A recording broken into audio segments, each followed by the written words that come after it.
शिव अर्पण मस्तु। मैं इधर सेंटर में कीजिए, आ रहा हूँ मैं।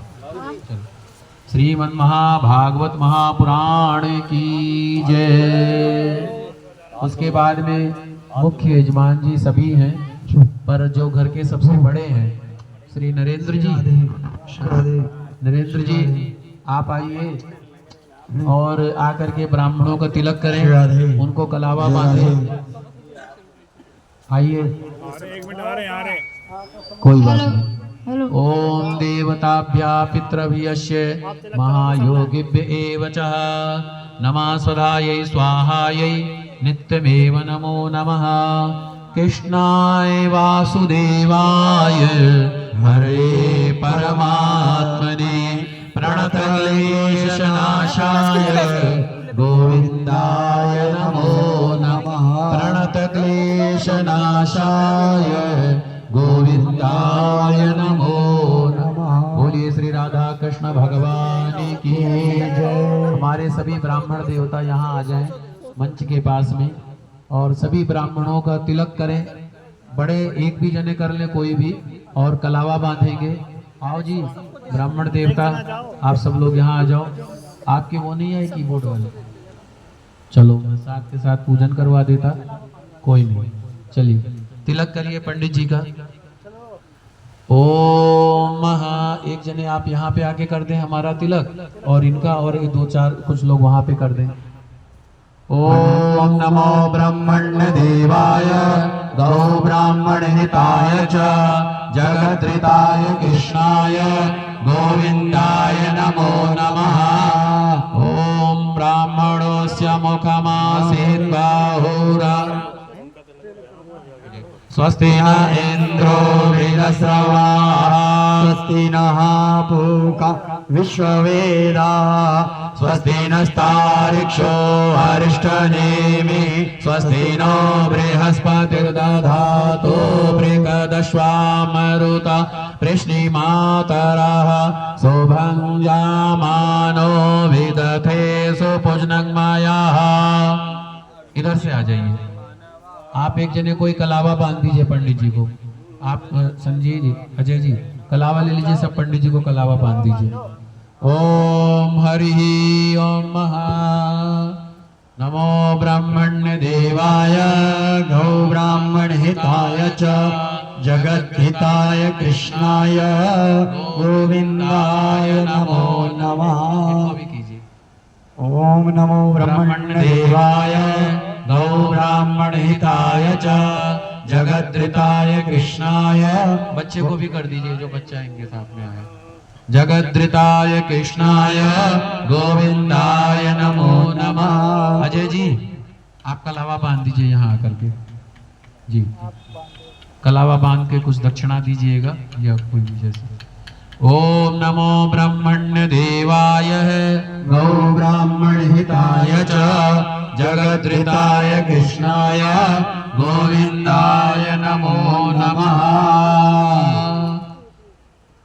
अभी आप सभी ने इतने भक्ति भाव से भगवान का पूजन किया और पितृ देवताओं का पूजन किया, और ये स्थान जो आपका है, जैसा कि हमें आप लोगों के द्वारा ज्ञात हुआ, 130-40 साल पुराना स्थान है, आपके पितरों का स्थान है, ये मूल स्थान है आपका।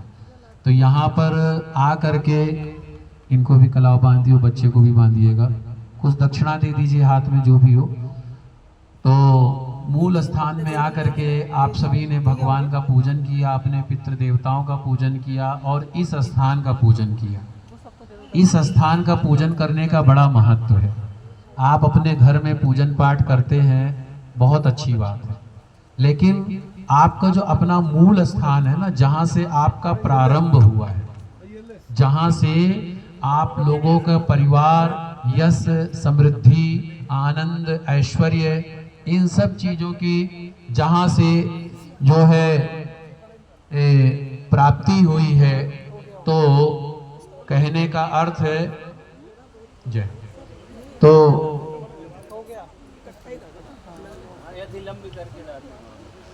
ओम हरि ओम महा सहस्त्र श्री पुरुषः सहस्राक्ष। हेलो, सभी ब्राह्मणों का पैर छू लीजिए। ब्राह्मण देवता वंदनीय है। नमो ब्रह्मण्य देवाय गौ ब्राह्मण हिताय च जगद्धृताय कृष्णाय गोविंदाय नमो नमः। अब आप सभी अपने स्थान पर बैठ जाएं प्रणाम करके।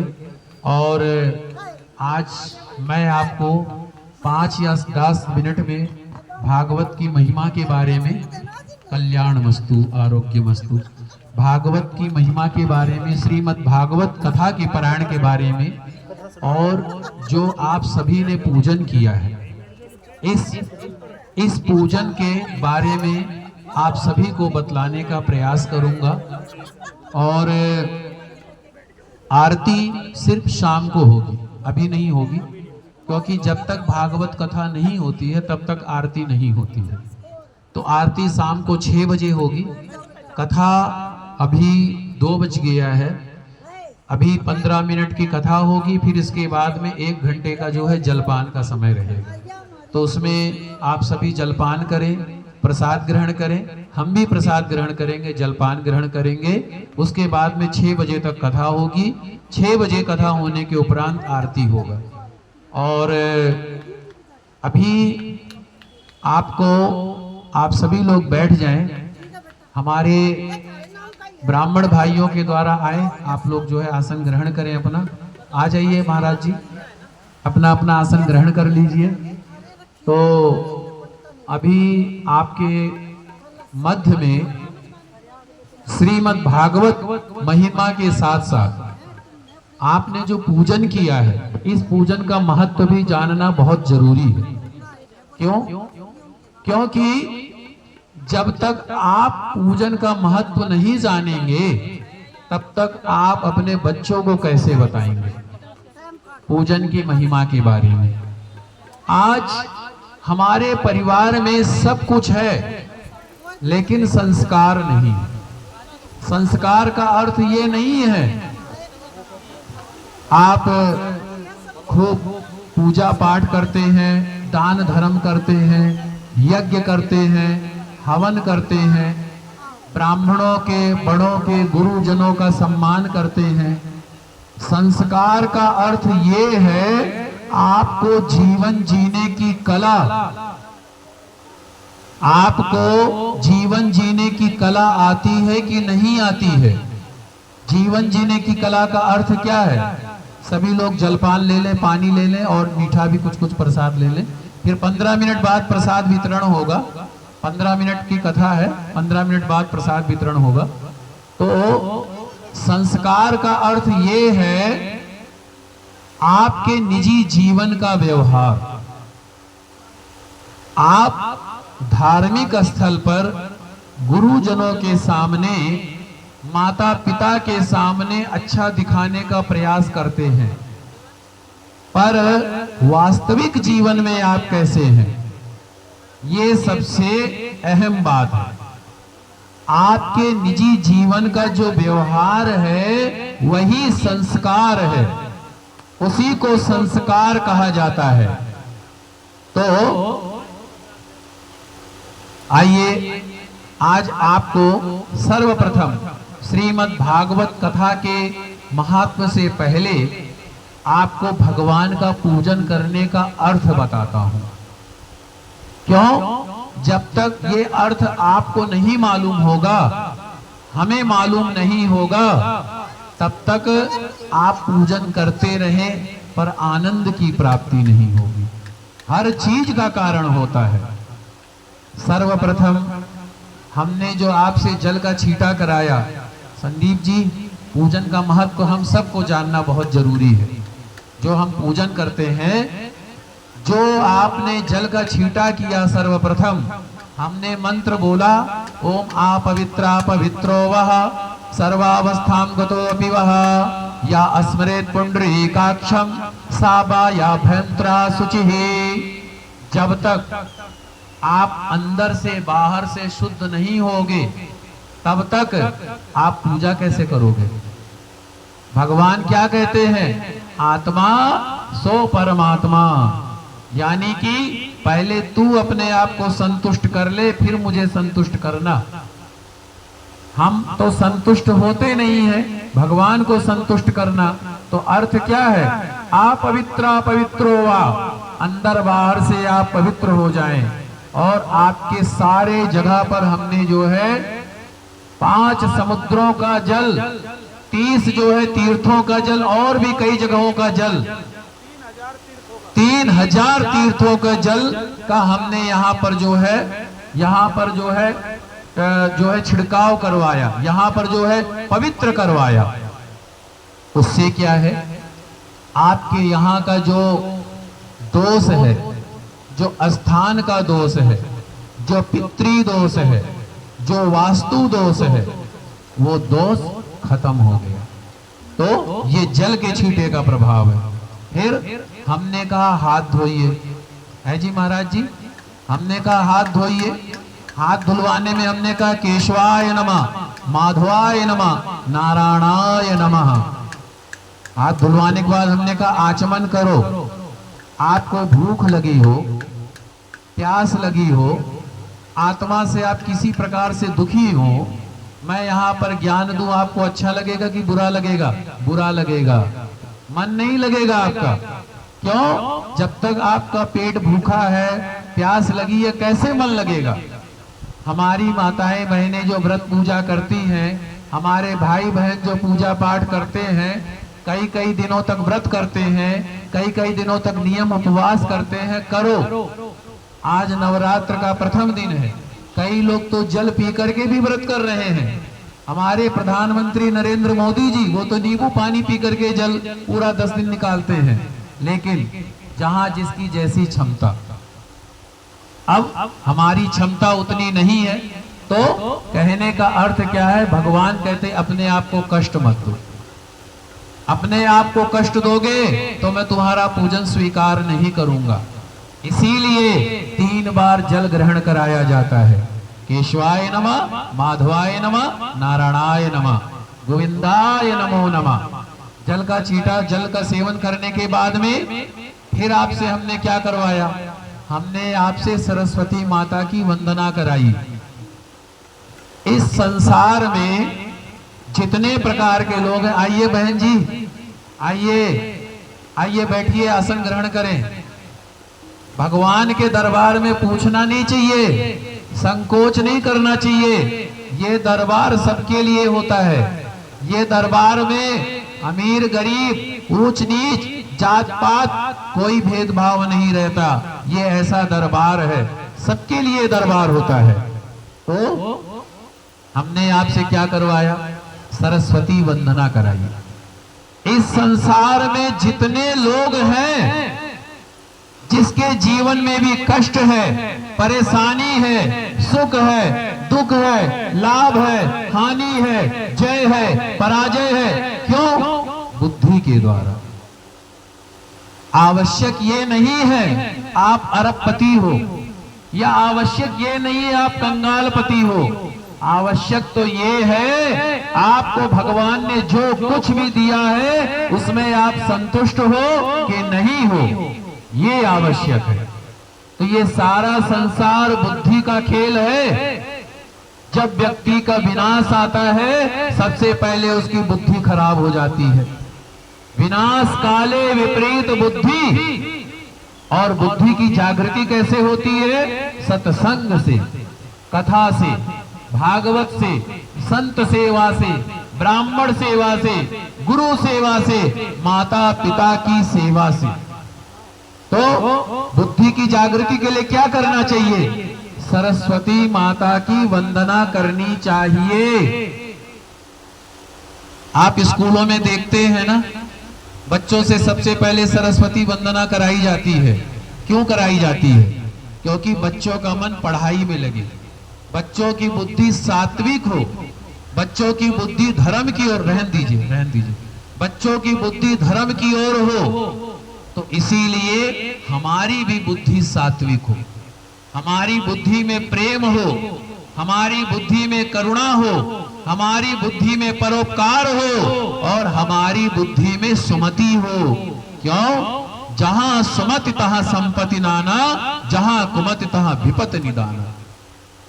जिसके दिमाग में कुमति आ गई, खरबों अरबों रुपए है, सब कूड़ा हो जाएगा, कुछ नहीं होगा। और जिसकी बुद्धि में सुमति रहेगी वो हर समय राज करेगा। इसलिए सरस्वती वंदना कराई जाती है। सरस्वती वंदना के साथ साथ आप लोगों को घबराहट तो नहीं हो रही है कि कहीं सोच रहे हैं पंडित जी बहुत ज्यादा बोल रहे हैं।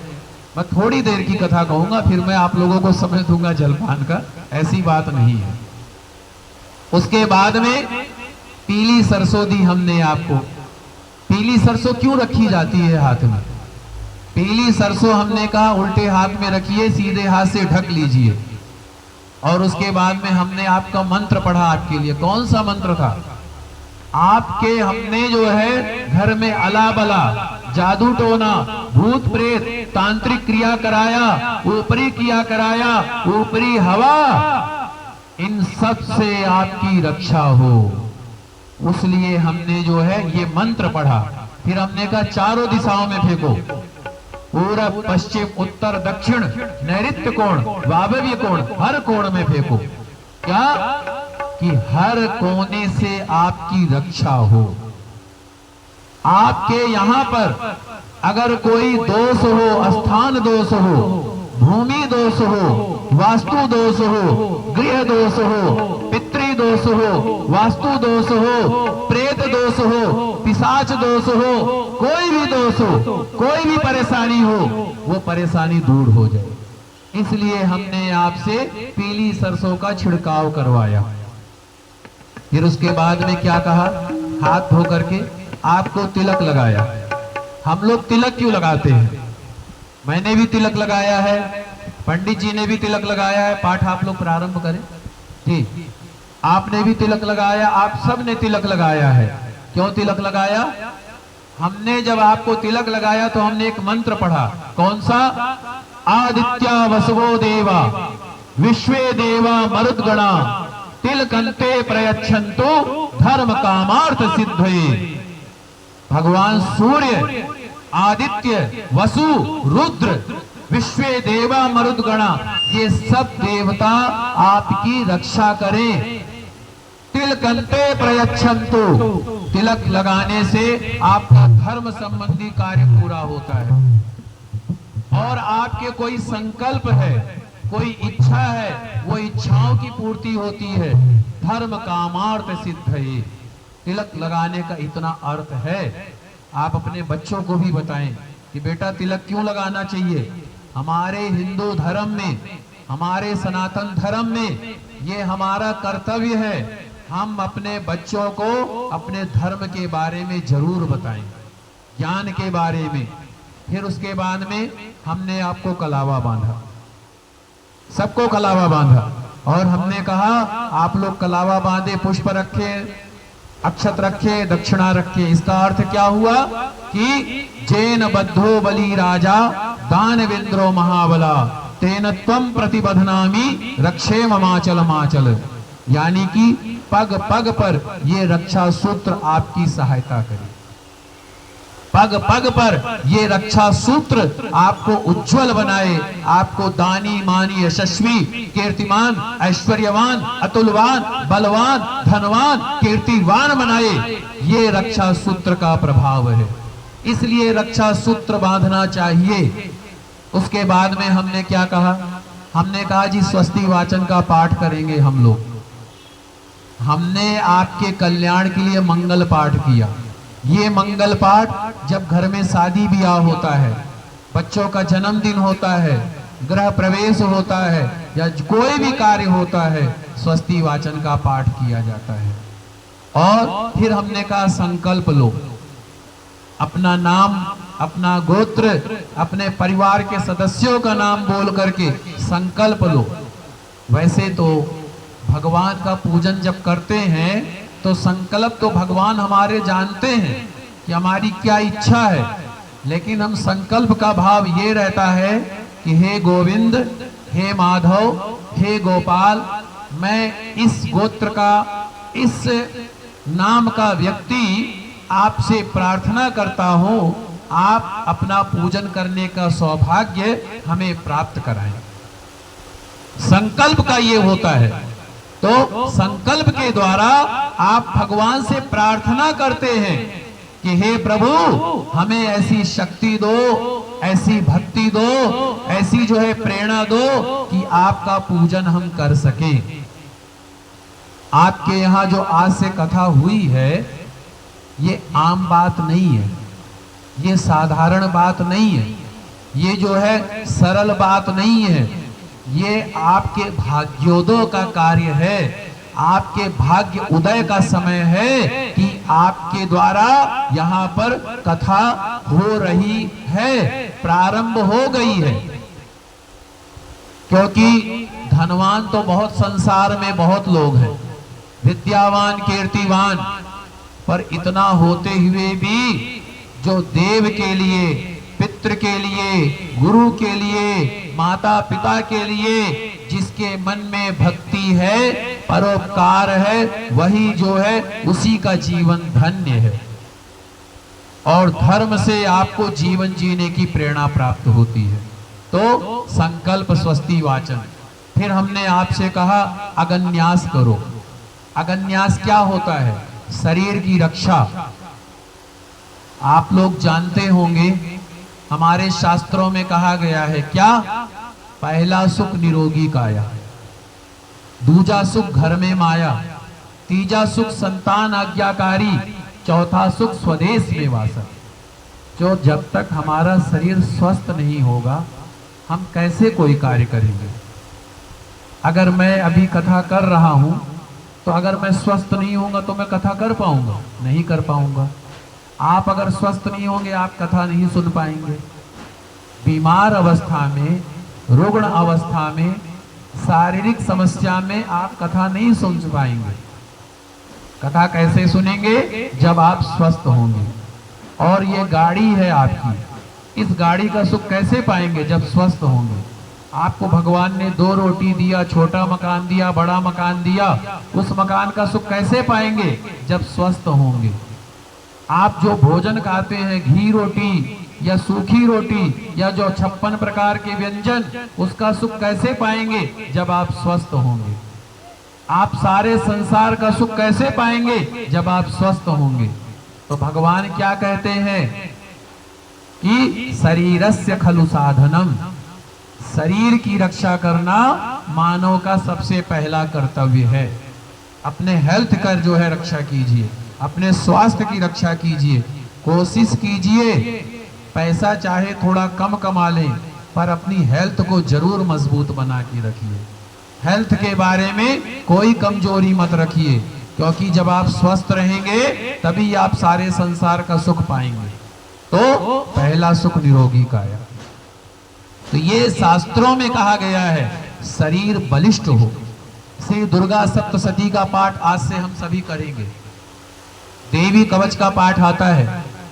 देवी कवच में माँ से प्रार्थना करता है भक्त की, माँ मेरे बाहुओं की रक्षा हो, मेरे पैरों की रक्षा हो, मेरे ग्रीवा की रक्षा हो, मेरे नेत्रों की रक्षा हो, मेरे नासिका की रक्षा हो, मेरे कर्ण की रक्षा हो, मेरे बाजूबंद की रक्षा हो, मेरी बुद्धि की रक्षा हो, मेरे यश की रक्षा हो, मेरे कुल की रक्षा हो, मेरे कीर्ति की रक्षा हो, मेरे यश की रक्षा हो, मेरे धन की रक्षा हो, मेरे स्वास्थ्य की रक्षा हो। इसीलिए कहा गया है शरीर का पहले ध्यान रखना चाहिए। अब उसके बाद में क्या है? 3 बार हमने आपसे जल का छींटा करवाया। हमारे यहाँ नियम था, मैं अयोध्या जी से हूँ, श्री अयोध्या धाम से हूँ। मैं जब अपनी नानी के घर जाता था तो मेरी नानी मेरा पैर धोती थी, जबकि मैं तो छोटा हूँ। तो नियम था, और भी कहीं रिश्तेदारी में जाते थे। अभी जहाँ मैं रहता हूँ वहाँ के ऊपर वाले फ्लोर पे बड़े भक्तिमान व्यक्ति हैं। वो जब जाते पूजन करने, बढ़िया परात लेके पैर धोते हैं 2-4 मिनट। ब्राह्मण का पैर धोने के बाद में जल का छींटा करते हैं पूरे घर में कि मेरे घर आज ब्राह्मण आए हैं, गुरु आए हैं, उनको बड़ी प्रसन्नता होती है, बड़ा आदर देते हैं। तो ये भाव है, पहले वाले जल के छींटे से आपने भगवान का पैर धोया है। दूसरे वाले जल के छींटे से आपने भगवान को जल पिलाया है, तीसरे वाले जल के छींटे से आपने भगवान को स्नान कराया है, और फिर हमने कहा पंचामृत चढ़ाओ। हम लोग साबुन से नहाते हैं, शैम्पू से नहाते हैं, भगवान किससे नहाते हैं? दूध से, दही से, घी से, शहद से, अनेक द्रव्यों से भगवान नहाते हैं। तो ये भगवान का साबुन और शैम्पू है पंचामृत। फिर उसके बाद में हमने कहा गंगा जल से स्नान कराओ।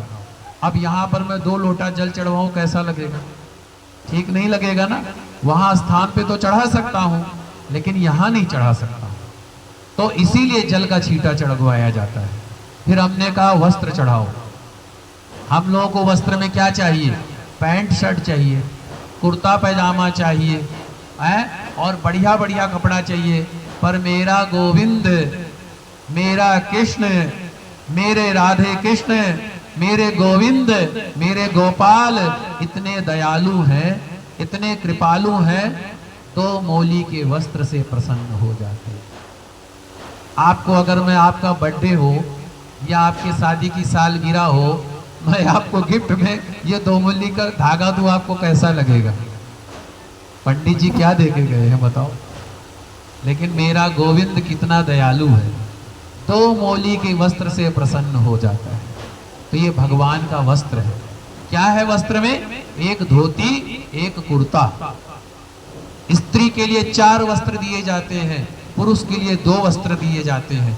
तो भगवान को 2 वस्त्र और माता लक्ष्मी जी को, महामाया दुर्गा माता को 4 वस्त्र प्रदान किए जाते हैं। 4 मौली का वस्त्र चढ़ा देंगे, मेरी माँ, मेरी जगन माता महामाया प्रसन्न हो जाएगी, धन धान्य से भर देगी।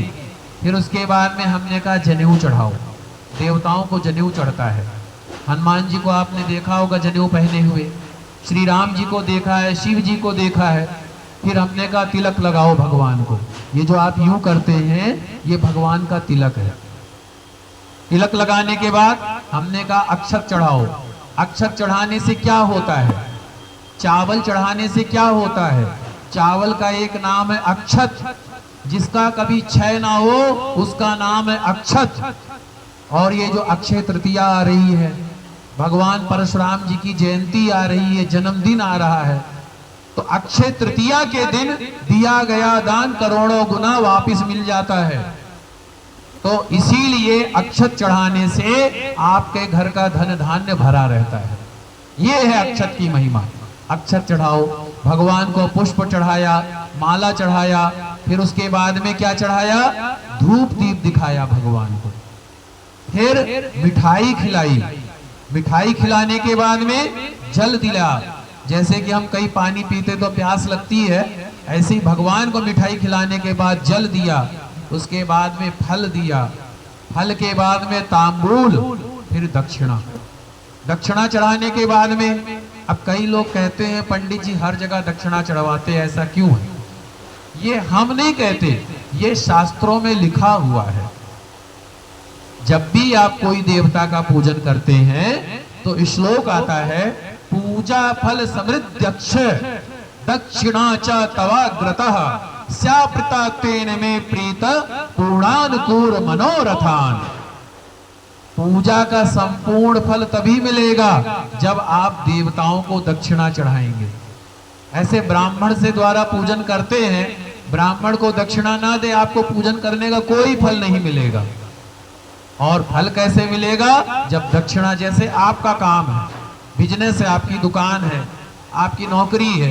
अब आप अपने बॉस के यहाँ नौकरी करें 8 घंटा, तो 8 घंटे की आपको सैलरी मिलती है। दुकान करते हैं तो अपने कर्मचारियों को सैलरी देते हैं। ऐसे ही ये भगवान की दक्षिणा है। उसके बाद में प्रार्थना। प्रार्थना क्यों जरूरी है? हम इतने सक्षम नहीं हैं कि हम देव का पूजन कर सकें, तो प्रार्थना करते हैं कि हे प्रभु, त्वदीयं वस्तु गोविंदम तुभ्यमेव समर्पये गृहाण सुमुखो भूत्वा प्रसीद परमेश्वरा। हे गोविंद, आप ही सब कुछ हैं, आप ही करने वाले, आप ही कराने वाले। ये पूजन आपको अर्पण करता हूं। इसके बाद में जल दिया हमने आपको, जल दिया हमने, कहा भगवान को यूं चढ़ा दो। इसका अर्थ क्या हुआ? इसका अर्थ ये हुआ कि हे प्रभु, ये पूजन आपको हमने अर्पित किया।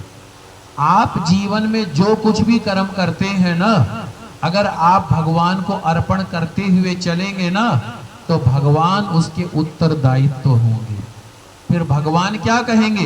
योगक्षेम वहाम्यहम, तेरे जीवन के सारे उत्तरदायित्वों का मैं निर्वाह करूंगा। और इंसान दुखी और सुखी कब होता है महाराज जी? जब वो मैं करता है, मैं, तब वो कष्ट पाता है। और जब वो कहता है नमम नमम नमम, मेरा नहीं है, तब वो सुखी होता है। अभी आप सोचिए ये स्थान मेरा है, आप कष्ट में रहेंगे और आप कहेंगे नमम, मेरा नहीं है, ये तो गोविंद का है, आप सुखी हैं। जैसे कि मैं बहुत सारा बोझा लेके चलूं तो मैं कष्ट में रहूंगा, और वो बोझा उतार के रख दूंगा तो मैं सुखी हो जाऊंगा। तो ये जीवन के प्रपंचों का बोझा है हमारे सिर पे, और जब तक ये बोझा लेके चलेंगे कष्ट में रहेंगे। और जब गोविंद को मालिक बना देंगे ना, कृष्ण को मालिक बना देंगे ना, श्री राधे श्याम को मालिक बना देंगे ना, तो हम जो है आनंद से रहेंगे। जीवन में दो चीजों का महत्व है आपके सुख और दुख होने का। क्या? न मम और मम। जब आप कह दो मेरा है, तो भाई मैं की क्या गति होती है, और न मम, मेरा नहीं है, भगवान का है। हम तो भैया मुसाफिर हैं, हम मुसाफिर हैं, हमारा कुछ नहीं है। सब कुछ संसार का सारा वैभव ईश्वर का है, कुछ भी हमारा नहीं है, कुछ भी हमारा नहीं है। ये भाव होना चाहिए हमारा। सिर्फ हमें कैसे कर्म करना चाहिए, जैसे किराए के घर में रहते हैं हम, पता हम किराया दे रहे हैं फिर हम जाएंगे, ऐसे ही किराए का भाव रखना चाहिए मन में। और जब आप अपनेपन का भाव रखोगे ना, तब आप कष्ट में जाओगे। कारण क्योंकि सब चीज आपसे छीनेगा, कोई चीज आपके पास स्थिर नहीं रहेगा। ये शरीर जो अभी बैठा कथा कह रहा है, ये शरीर भी एक दिन ये गोविंद ले लेगा, ये वाणी भी एक दिन ये गोविंद ले लेगा, ये सब कुछ एक दिन ये गोविंद ले लेगा। यहाँ तक इस शरीर के अंदर जो आत्मा बैठी हुई है, जो जीव बैठा हुआ है, उस जीव को भी ये गोविंद ले लेगा। अब अगर उस जीव को, उस शरीर को, उस जो है सब कुछ को अपना समझ लिया, कष्ट में जाएगा। तो न मम और मम, ये भाव रखते हुए भजन करें। श्रीमद् भागवत कथा पारायण के फल स्वरूप आपको धर्म की, अर्थ की, काम की, मोक्ष की प्राप्ति होती है। धर्म का अर्थ ये है कि आपके धार्मिक कार्य संपन्न होते हैं। अर्थ पैसे रुपए की प्राप्ति होती है। इच्छा माने कि काम, इच्छाएं, आपके संकल्प की प्राप्ति होती है, और भगवान आपको अपना सेवक बनाते हैं। श्रीमद् भागवत कथा का ये है। श्रीमद् भागवत कथा कब कराना चाहिए? वैसे तो चैत्र में, वैशाख में, अगहन में, फागुन में कराना चाहिए, लेकिन मेरा मानना क्या है कि जब भी महाराज बुद्धि में आ जाए तभी कर लो।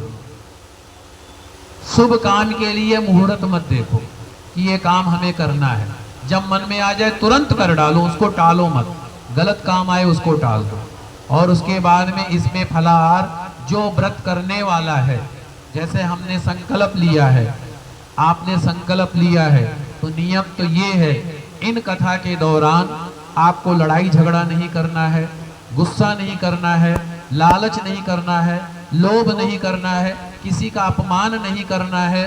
और दूसरी बात, नियम पूर्वक एक समय जो है फलाहार करना चाहिए, एक समय जो है निराहार रहना चाहिए, भूमि पर शयन करना चाहिए, जो है कोई भी जो है अनैतिक काम नहीं करना चाहिए। मांसाहार, लहसुन प्याज तो भैया कभी दूर दूर तक भी नहीं होना चाहिए।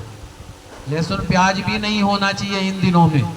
नियम पूर्वक ये पाठ करना चाहिए। भगवत धर्म के प्रति, भगवत आचरण के प्रति जो है आचरण करना चाहिए। इससे जो है हमें कथा करने का, कथा कराने का पुण्य जो है प्राप्त होता है। अभी थोड़ी देर में भगवान का प्रसाद आप लोग ले करके फिर जलपान करें। उसके बाद में 3 बजे से 6 बजे तक की कथा होगी। आज थोड़ा सा समय होगा, 3:30 बजे प्रारंभ होगा, क्योंकि लेट में जो है पूजन हुआ है। और मैं तो आग्रह यही करूंगा कि आप सभी जरूर आए, कथा सुने। बाकी देखिए वो आपकी इच्छा है, मैं नहीं चाहता आप अपने काम को रोकें, आपकी जो अर्थ का काम है उसको रोकें, लेकिन फिर भी जहां तक हो सके ये आपके परिवार के लिए कथा हो रही है, आपके परिवार के सुख समृद्धि के लिए कथा हो रही है, आपके परिवार के कल्याण की कामना के लिए कथा हो रही है। और तो और आपके इस स्थान पर कथा हो रही है, जो स्थान आपका 130-40 साल पुराना स्थान है। इस स्थान पर कथा हो रही है, आपके पितरों के उद्धार के लिए कथा हो रही है, पितरों के मोक्ष प्राप्ति के लिए कथा हो रही है। तो मैं तो यही कहूंगा, अगर आप अपने बड़ों के लिए थोड़ा समय निकालेंगे ना, आपको अपने पितरों का भरपूर आशीर्वाद प्राप्त होगा। क्योंकि जिन्होंने आपको सब कुछ दिया, ये शरीर दिया, धन दिया, माया दिया, परिवार दिया, आपका शादी ब्याह कराया, सब जगह आगे बढ़ के रहे, आज उनका समय है, आज उनका समय है। तो मैं तो यही कहूंगा, वो भाव के भूखे हैं, प्रेम के भूखे हैं। हमारे जो पितृ हैं, हमारे पितृ भाव के भूखे हैं, प्रेम के भूखे हैं। जैसे कि हम अपने बच्चों को खाना खिला के उनको प्यार करके बड़ी संतुष्टि होती है, ऐसे ही हमारे दादी दादा है, ऐसे हमारे नानी नाना है, ऐसे हमारे पर नाना नानी, पर दादा दादी और उनसे भी बड़े हैं, जिनके वंशज हम हैं आज। और आपको बताऊं, हम सबके शरीर में 3-3 पीढ़ियों का खून दौड़ता है। मेरे शरीर में 3 पीढ़ी का खून दौड़ रहा है, आपके भी शरीर में 3-3 पीढ़ियों का खून दौड़ रहा है। आपके माता पक्ष का और आपके पिता पक्ष का। आपकी माता पक्ष का, आपकी माता जी, आपकी जो है नानी जी, आपकी जो है पर नानी जी, और जो है यानी माता पक्ष का, पिता पक्ष का, आपके पिताजी, दादाजी, पर दादाजी, आपके माताजी, दादी जी, पर दादी जी, 3-3 पीढ़ियों का खून हमारे रक्त में, हमारे शरीर में दौड़ता है। तो हमारी जो पहचान होती है पितरों से होती है, हमारी जो पहचान होती है पितरों से होती है। इसलिए पितर हमारे भाव के भूखे होते हैं, प्रेम के भूखे होते हैं। वो तो कहते हैं, हमने तुझको सब कुछ दिया और तू मेरे लिए क्या करता है। कल को मैं भी पितृ स्वरूप में रह जाऊंगा। भगवान ने जब तक मेरी आयु दी है, 20-30 साल, 40 साल, जब तक जिंदा रहूंगा, मरने के बाद में जैसा मैंने कर्म किया है वैसा ही मेरे बच्चे मेरे साथ करेंगे।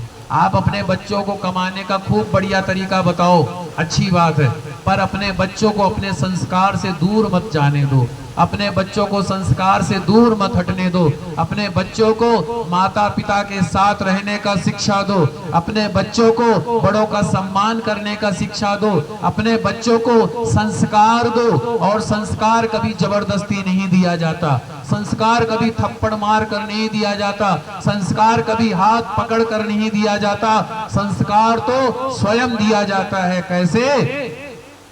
जब आप स्वयं अपने माता पिता के लिए भक्ति निष्ठ होगे, अपने गुरुजनों के लिए भक्ति निष्ठ होगे, अपने जो है देवताओं के लिए भक्ति निष्ठ होगे, आपका बच्चा स्वयं वही काम करेगा। लोग कहते आज हमारे बच्चे बहुत आगे चले गए हैं, मोबाइल के युग में चले गए हैं, कंप्यूटर के युग में चले गए हैं, लोगों के घर में तनाव है, क्लेश है, कष्ट है, परेशानी है, दुख है, विपत्ति है, कई प्रकार की समस्याएं हैं।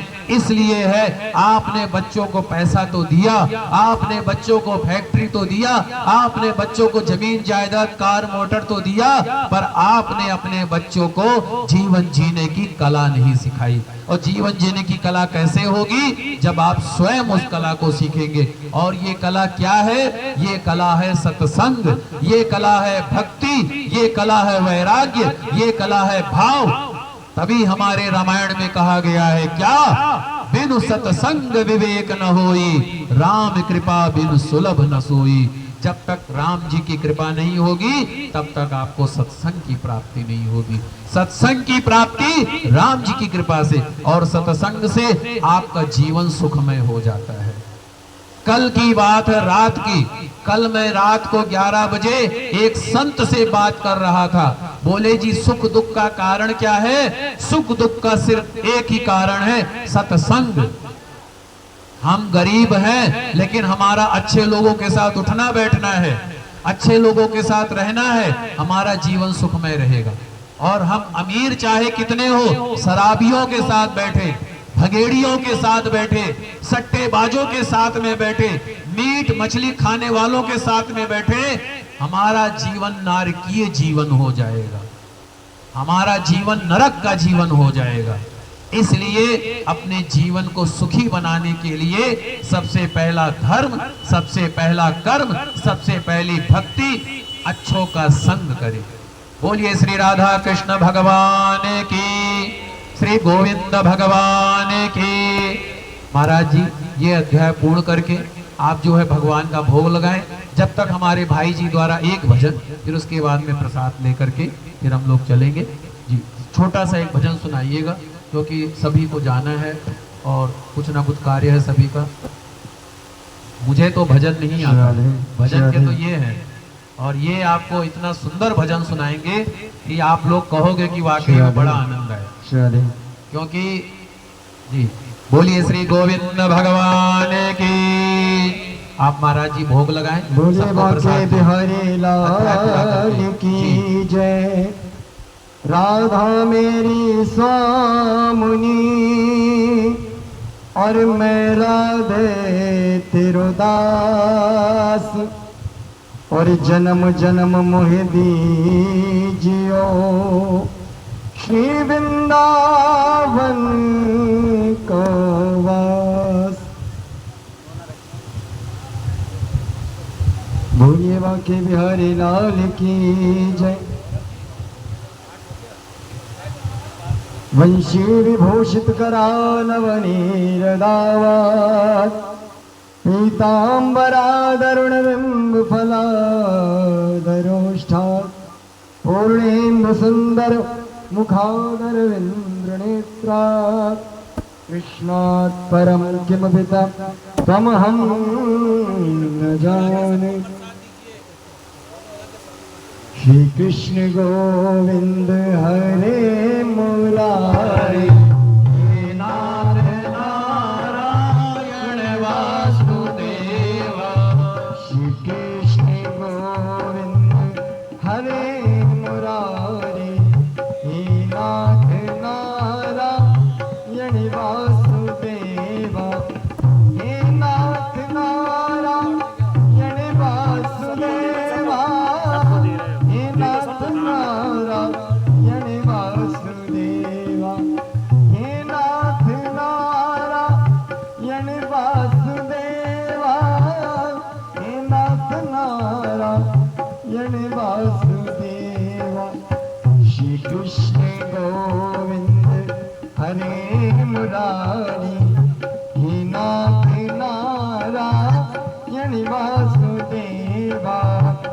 सावली सूरत पे मोहन दिल दीवाना हो गया। सावली सूरत पे मोहन दिल दीवाना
राधे राधे राधे राधे राधे राधे राधे राधे राधे राधे राधे राधे।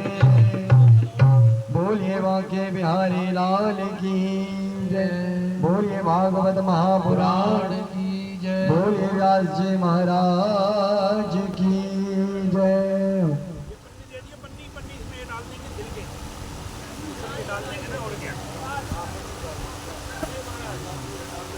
जय जय राधा रमण हरि बोल। जय जय राधा रमण